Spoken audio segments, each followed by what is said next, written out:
Welcome to the finals, the game within a game where you disintegrate foes by reducing them to currency. Before we begin, I would like to clarify that there are in fact firearms in this game. I'm just not going to use any of them. What can I say? I prefer damaging brain tissue using a metal brick rather than cowardice means. Yeah, I hit one bullet. I did it, guys. Since this is a shiny new game and most of my audience lives under a rock and stone, I've got to talk about the objectives so that you know what's going on.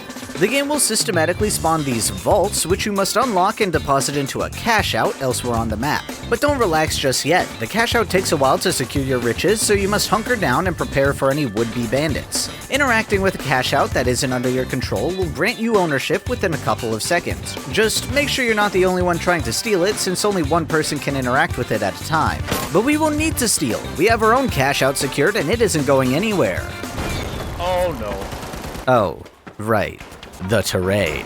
The arena of the finals is like a Mythbusters version of the chocolate room, both in that it is entirely destructible and in that the previous statement has an asterisk in it. Almost everything is destructible. The standout exceptions being the ground if it's considered the bottom floor, elevators as far as I'm aware, stupid, glitchy, floating platforms, and naturally the objectives themselves. Though that doesn't mean you can't move them. A prime strategy for handling the cash out and also statues is shattering the floor beneath them to get your target away from whatever dangers lie above. But that doesn't mean you're safe from what's below. Everyone will do their best graboid impression, and even if that isn't the case, buildings will decide to dissolve at random since weight and physics are constantly being calculated.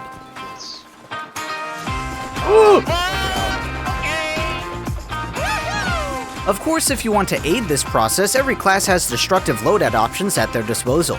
But some people refuse to change their loadout no matter the circumstance. Why are you looking at me like that? If you find yourself lacking a key component to your kit, but don't want to replace anything, you can rely on the environment to fill your needs. The barrels strewn around the map are efficient alternatives to your missing equipment. Each one does something unique, and proper use can mean the difference between victory and defeat. Yeet. Okay. Whether it's spawning instant cover or toxically fumigating the cash out, these glitchy hazards are an excellent way to use the map to your advantage. Unless you're me trying to use a red tank. For some reason, I'm just cosmically bad at it.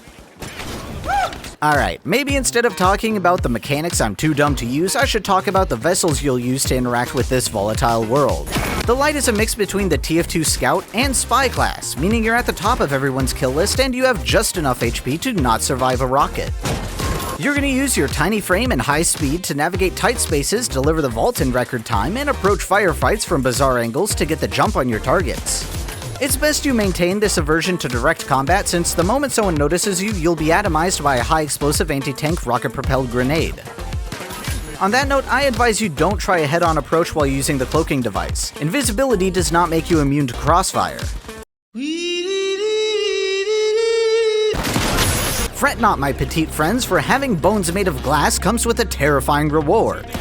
Oh my god! Oh! Gaming. Your weapons have some of the highest damage numbers in the game, so if you're able to survive more than a microsecond, you'll be able to cut someone to pieces like a wedge of cheese. That looks so bad. I hope you know that.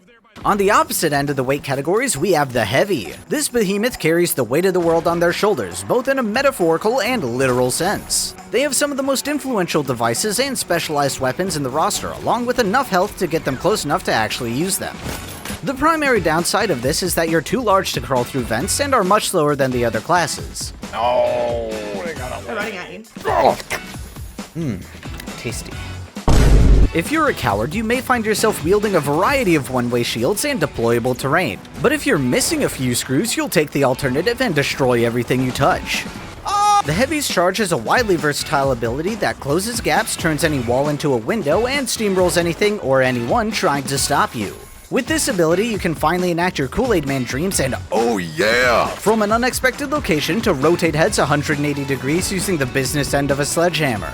Even though you cannot see with debris covering your eyes, you better enjoy the luxury of being able to swim through rubble because everyone else in the game is struggling to breathe under the 1,000 pounds of broken building you left in your wake. The only thing stopping you now is the friendly fire protection on allied sentries. But that won't be an issue, right? Supplementing your destruction of the suburb are varying tools, such as an RPG for long-range liquefying, and C4. The C stands for cheese. My Cheese 4 hasn't gotten any kills since that one time. It's sad. Hey, I got another one. But most importantly is my go-to heavy weapon, the sledgehammer. This basic beast for building breaking is the ideal tool for reducing the amount of stories in an apartment complex. Not only does the right-click powderize cement with a single shot, but you can further reduce a light's size by compressing their spinal column down to the ground. Surely now with our kit customized, nothing will stop us. Tree. We've talked about the light and heavy, so now it's time to take a look at the medium between the two. The medium. This average combatant is far from boring. With all the tools at your disposal, you can approach any scenario with ruthless efficiency. Not only can you lock down locations using sentries and firepower, but you can also support your team by sealing their wounds and restarting their hearts. And if that isn't enough for you, you can always challenge the heavy's durability by equipping the riot shield.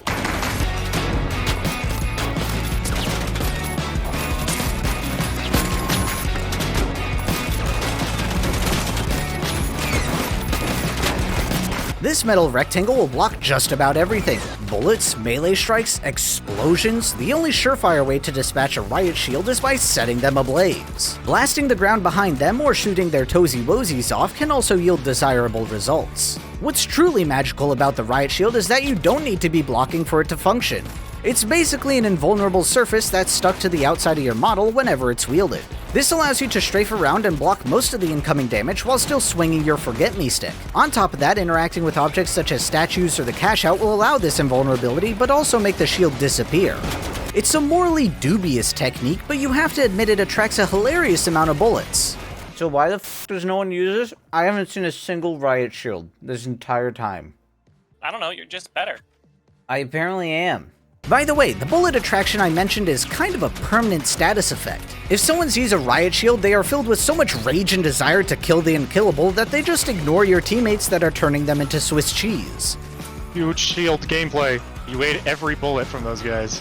Now you know why I saved medium for last. As much as I love the heavy and their hammer, there is just something so powerful about the curb-stomping energy of the riot shield. You guys look like you're just hanging out, you're gearing up. I'm just like, I will rip out your vocal cords. Please. What? Every encounter you survive feels deserved in one way or another, and there is nothing more terrifying than an angered riot shield sprinting at you. I'm gonna go break someone's knees. If they start chasing you, they will not relent. No matter where you run, no matter where you hide, they will find you, and they will boop your snoot. And if that isn't a good enough reason to play Riot Shield, you could always indulge your inner police officer and neutralize all potential hostiles. Get this. And what are you doing? Help me, your friend, get on the ground! And there you have it, a basic introduction to the finals and many of its features. There is a lot I can cover in this game, and the release is soon, TM, so I'll gladly make more in-depth videos of each class if the masses demand it. So spread my channel far and wide, humor my antics on these non-floating platforms, and I'll see you interns at the Lethal Company.